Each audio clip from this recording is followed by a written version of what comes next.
રાજકોટ જિલ્લામાં સતત બીજા દિવસે માવઠાનો માર લોધિકા સહિતના ગ્રામ્ય વિસ્તારમાં ગાજવીજ સાથે વરસાદ વરસ્યો છે। ભારે પવન સાથે કરા પડ્યા।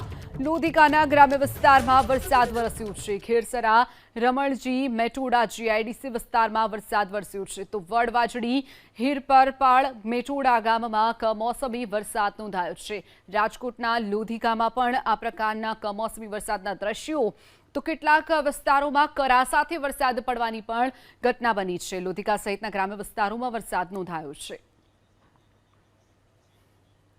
વધુ વિગતો સાથે સંવાદદાતા પરાક્રમસિંહ આપણી સાથે ફોન લાઈન પર છે। પરાક્રમ, જે રીતે રાજકોટમાં શહેરી વિસ્તારો સાથે ગ્રામ્ય વિસ્તારોમાં પણ વરસાદ નોંધાયો છે, ખેડૂતોની હાલત કફોડી આ વરસાદે બનાવી છે। પરાક્રમ, ચોક્કસ સૌરાષ્ટ્રભરના ખેડૂતો છે તેની હાલત કફોડી બની છે ને ખાસ કરીને કેરી પકવતા અને બાગાયતી પાક જે લેતા હોય છે તે ખેડૂતોની મુશ્કેલીમાં વધારો થયો છે।